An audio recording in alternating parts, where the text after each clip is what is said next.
हाँ, बड़ा इम्पोर्टेंट सवाल है।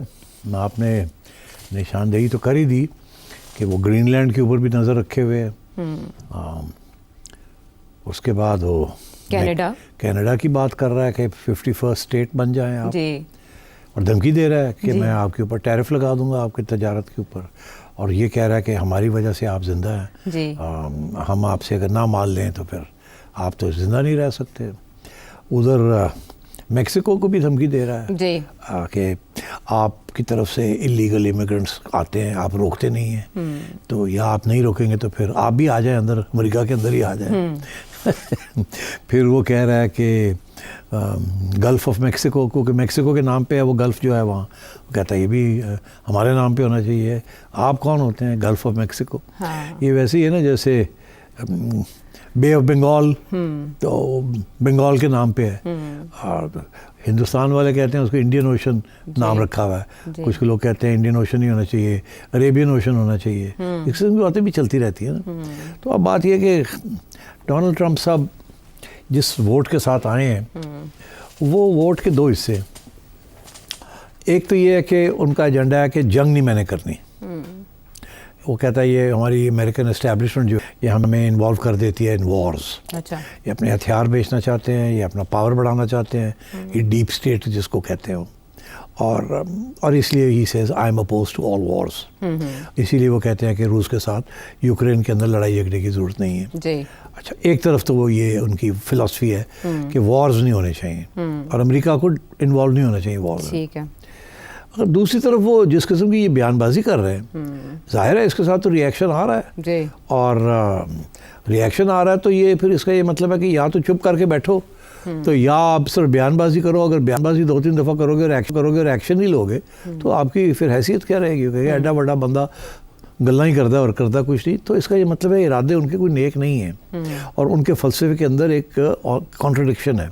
एक तरफ कहता है हमने लड़ाई झगड़े नहीं करने किसी के साथ, दूसरी तरफ जिस किस्म की बयानबाजी कर रहा है अगर उससे पीछे हटेगा तो मसला बन जाएगा उसके लिए। तो इसलिए ये मुमकिन है कि इनमें से गल्फ ऑफ मेक्सिको जो है उसको तो ये कहेगा कि जी यूनिलैटरली चेंज कर देगा। अच्छा। उसको फिर चैलेंज किया जाएगा, लड़ाई झगड़े होंगे मगर कोई लड़ाई उसके ऊपर वॉर नहीं होगी। That is just a symbolic thing. अच्छा, क्या अपना पावर दिखाने के लिए कि we are the big brother, ये हमारा नाम हमारा होना चाहिए। But it's not a question of exchanging territories या इस किस्म की कोई चीज़ नहीं है। तो वो इतना इशू नहीं है। इशू ये कनाडा वाला भी नहीं है। अच्छा, ये कनाडा वाला भी इशू नहीं है कि ये कनाडा 51st स्टेट बन जाए। ये सिर्फ ड्रामाबाजी है।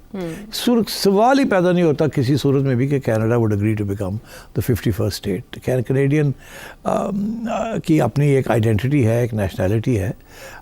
इसमें कोई शक नहीं है कि पिछले 5 साल में जिसकी वजह से one of the reasons that Trudeau is no longer prime minister, will not be prime minister for long, इसकी इस किस्म की मैसिव इमिग्रेशन हुई है जिसकी वजह से कैनेडियन जो एक बन रही थी, एक नेशनैलिटी बन रही थी कैनेडियन की, कॉस्मोपॉलिटन अपर एजुकेटेड पीपल, वो डाइल्यूट होती जा रही है। और उसकी वजह से मेरा ख्याल है कनाडा के अंदर भी इश्यूज बनने शुरू हो गए हैं कि हम कैनेडियंस हैं कौन। So I think Donald Trump thinking कि ये अच्छा मौका है इज मेकिंग दिस क्लेम कि जी तो आप लोग क्या है, आपके पास है क्या? तेल है और लकड़ी है। लकड़ी भी और तेल भी अमेरिका लेता है जी। तो हम अगर बंद कर दें तो आप तो फर्क हैं। अच्छा, और कनाडा ने भी क्या किया हुआ है कि बहुत बड़ी वेलफेयर स्टेट बनाई हुई है। बहुत बड़ी वेलफेयर स्टेट बनाई हुई है, free education, free this free that. तो अमेरिकन ये बेसिकली फ़लसफ़ा ये है कि जी हमारा अमेरिकन टैक्स पेयर्स डॉलर है, वो हम आपसे तजारत करके आपका माल ख़रीद रहे हैं और हम नहीं ख़रीदेंगे तो आप उड़ जाएंगे। तो आप बेहतर यही है कि आप हमारे साथ ही आ जाएं। तो अच्छा, तो उधर से फिर जाहिर है वो आगे से जवाब ही आता है कि फिर ठीक है, अगर आप कनाडा लेना चाहते हैं तो हमें अलास्का दे दें आप क्योंकि अलास्का कनाडा के ऊपर है ना, तो वो अमेरिकन स्टेट है अलास्का। तो डोनाल्ड ट्रंप छेड़ रहा है ये लोगों को, छेड़खानी, इससे ज़्यादा कोई सीरियस पर्पस नहीं है। अच्छा। कनाडा को छेड़ रहा है, मेक्सिको को छेड़ रहा है, इन अ वे रशिया को भी छेड़ा है, चाइना को भी छेड़ा है। अगर पनामा कैनाल और ग्रीनलैंड अब मैं आपको बताऊँ फ़र्क क्या है। जो चाइना के साथ जो इशू है वो फ़र्क है, रशिया के साथ इशू फ़र्क है। चाइना के साथ कोई टेरिटरी के ऊपर नहीं बात हो रही, रशिया के साथ भी कोई टेरिटरी के ऊपर नहीं हो रही। इनफैक्ट वो तो रशिया के हक में है कि यूक्रेन जो है इसको फारग किया जाए, जंग ख़त्म की जाए और यूक्रेन का कुछ हिस्सा जो है रशिया को मिल जाना चाहिए एज अ बफर स्टेट। तो he is on the Russian side. अच्छा। और वो ये कह रहा है कि अमेरिकन अब आप यूक्रेन को नहीं सपोर्ट करेंगे, अगर यूरोप ने करना है तो यूरोप पैसे दे, हथियार दे, हम हमारे से मत ले आप। और इसी तरीके के साथ यूरोप को भी वो धमकियां दे रहा है कि नेटो के सारे पैसे हम देते हैं, तो आप अपना पैसे दें ना, नेटो आप अपनी प्रोटेक्शन करनी है रूस से करें, हमें तो कोई ख़तरा नहीं है रूस से। अच्छा। हम तो नहीं जंग कर रहे रूस के साथ। नेटो को अगर कोई ख़तरा है तो रूस का, तो वो तो यूरोप को ख़तरा है। तो I think he is making all these waves, जिसकी वजह से राइट विंग या लेफ्ट विंग या centrist governments in Europe and in the rest of the world are all up in arms कि यार कि what is this nonsense. But मेरा अपना ये ओपिनियन है कि ये ब्लस्टर है। ब्लस्टर मतलब ये है कि ये बुड़ के मार रहा है, ये सिर्फ बढ़ के मार रहा है, ये दिखाना चाहता है कि मैं आई एम द बॉस। अच्छा। बट एक्चुअली ये इम्प्लीमेंट नहीं करेगा, बिकॉज इम्प्लीमेंटेशन इनमें से अगर कोई करनी पड़ी तो फोर्स इस्तेमाल करनी पड़ेगी। और वो फोर्स जो है आई थिंक आजकल के हालात में बहुत मैसिव वर्ल्ड रिएक्शन आएगा उसके ऊपर। और ये भी हो सकता है कि नेटो भी टूट जाए अगर इसने इस किस्म की हरकतें की, तो नेटो में भी यूरोपियंस छोड़ देंगे नेटो को। अब देखें ना, इलॉन मस्क को इसने ले लिया साथ। मस्क ने आते सार दो जगह पे अटैक कर दिए, एक ऑस्ट्रिया की गवर्नमेंट को अटैक कर दिया, एक फ्रांस की गवर्नमेंट को अटैक कर दिया। गवर्नमेंट को नहीं, वो जो राइट विंग पार्टीज हैं जो बना रही हैं। और उसका सिर्फ यही कि he is trying to create a shall we say a space for himself in the Trump administration. Personal agenda. हाँ, उसका पर्सनल एजेंडा है। And he is using social media to support Trump's. वो जो समझा कि ट्रम्प ये चाहता है तो इसलिए वो कर रहा है वो। तो इलॉन मस्क के खिलाफ भी रिएक्शन आना शुरू हो गया। इन मुल्कों से रिएक्शन आना शुरू हो, तुम कौन होते हो इंटरफेयर करने वाले। तो मेरा ख्याल है ये इलॉन मस्क के इकोनॉमिक इंटरेस्ट हैं। डोनाल्ड ट्रंप जो है उसके रियल इंटरेस्ट जो है वो डोमेस्टिक हैं। अच्छा। इंटरनेशनल नहीं है।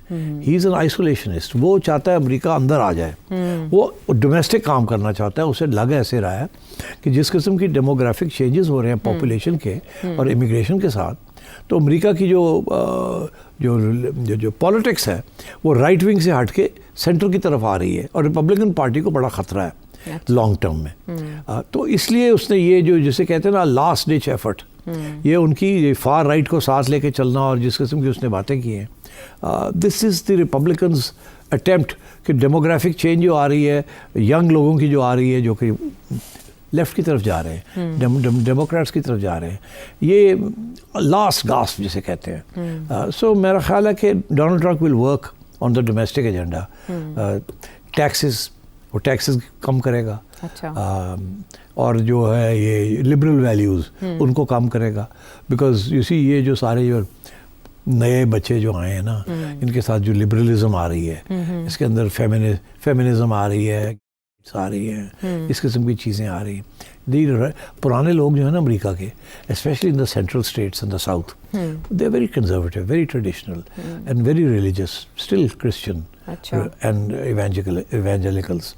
तो he is trying to make sure कि ये आउट ना हो जाए। ओके। तो मेरा ये ख्याल है कि ये डोमेस्टिक एजेंडा से अटेंशन डाइवर्ट करके करना उसने काम डोमेस्टिक है। अच्छा। और उसने डाइवर्ट करना है अटेंशन ऑन ग्लोबल इश्यूज, ताकि मीडिया उधर ही फोकस रहे और अंदर से वो he wants to work on the domestic side. That's my assessment. क्या कामयाब होगा या नहीं होगा, I don't think he will get Greenland. Greenland के ऊपर तो अब सारा यूरोप प्रोटेस्ट करेगा और ग्रीनलैंड खुद प्रोटेस्ट करेगा, फ्रांस प्रोटेस्ट करेगा, डेनमार्क करेगा। प्रॉब्लम क्या है? क्या? अब सिर्फ एक जगह का प्रॉब्लम ले लेते हैं। ग्रीनलैंड का प्रॉब्लम यह है कि वहाँ सेकेंड वर्ल्ड वॉर के दौरान अमेरिकन ने एक बेस बनाया था अप इन द नॉर्थ। वो बाद में स्पेस, वो अब अभी तक बेस है उनका। अमेरिकन कहते हैं ये बेस हमारे लिए बड़ा इंपॉर्टेंट है। अच्छा, अब वहाँ हो ये रहा है कि in the last 4-5 years Chinese and Russian presence in the sea around that वो बढ़ती जा रही है। और एडवांस न्यूक्लियर सबमरीन्स भी चाइना की और रूस की आ जाती है इन दैट एरिया। तो ये कह रहा है कि that's a direct threat, national security threat. तो वो बेस छोड़ने के लिए तैयार नहीं है। अब इनका ये ख्याल है कि बेस को और तकड़ा किया जाए। अच्छा। वो नहीं करने देंगे यूरोपियंस।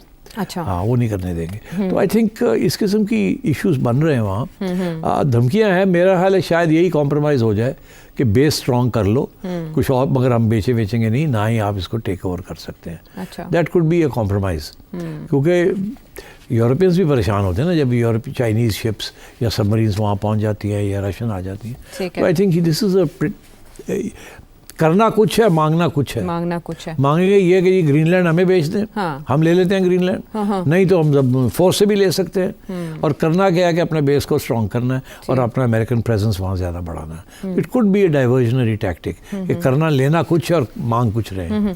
क्या इन अ वे ये फोर्स करना है डेनमार्क को कि वो अपने दिफा को ज़्यादा मजबूत बनाए और मिलिट्री कैपेबिलिटीज़ को कि काउंटर कर सके वहाँ रशिया और चाइना की presence? Already defence budget Denmark नहीं कर सकता बेचारा। Denmark is a small country. उसके ऊपर बस प्रेशर, देखिए ना, ग्रीनलैंड में ऑयल है जी, और Minerals बहुत ग्रीनलैंड में लोहा है, तांबा है, सोना है, चांदी यूरेनियम है जी, और लिथियम है, जिसे कहते हैं रेयर अर्थ मेटल। अब rare earth metals 60% of the world's rare earth metals are in China. अब rare earth is the future, rare earth metals, जी, ये जिसकी जिक्र आपने किया, ये वो हैं जो कि बाकी मुल्कों में नहीं पाए जाते।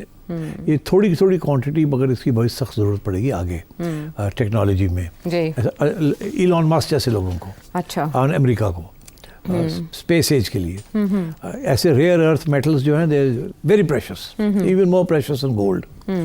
तो सो आई थिंक यही फैसला है कि जी किसी तरीके से हमें कंट्रोल मिल जाए on the rare earth metals, and I think that's why he is going for Greenland because of potentially very rich in minerals.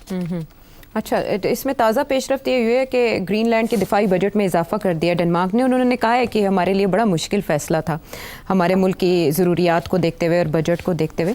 Meanwhile जो पनामा कैनाल में मौजूदगी है चाइना की, वो कम है बनिस्बत उसके जो डोनाल्ड ट्रंप क्लेम करते हैं।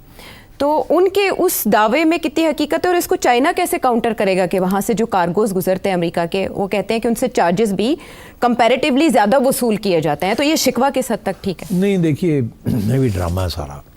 प्रॉब्लम ये है कि चाइना, वो कह रहे हैं कि अब चाइनीज़ शिप्स जो हैं, पहले तो 60% ऑफ द जो ट्रैफिक थी वो यूएस, अब चाइना की ट्रैफिक बढ़ती जा रही है।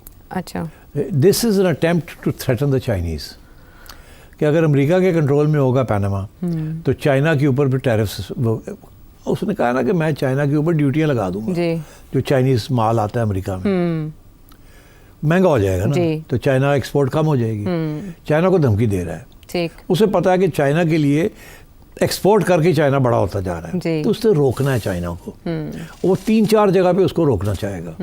एक ये कि साउथ चाइना सी, जहाँ से सारी चाइनीज़ शिपिंग चलती है, वहाँ उन्होंने ऑलरेडी अमेरिका ने वो कॉर्ड बना लिया है, ठीक है, तो जापान को साथ ले लिया, इंडिया को ले लिया, ऑस्ट्रेलिया को ले लिया, अमेरिका, और ये आके वहाँ बैठ गए हैं और तंग करने की इनके इरादे हैं चाइना को, वहाँ उनकी शिपिंग लेन्स को स्क्वीज करने के। चाइना ने इसके लिए सोचा, अच्छा अब हमारा ये एक मेन रूट है जहाँ से हमारी सारी सप्लाईज जाती हैं ग्लोबली, तो उन्होंने रोड एंड बेल्ट इनिशिएटिव शुरू किया।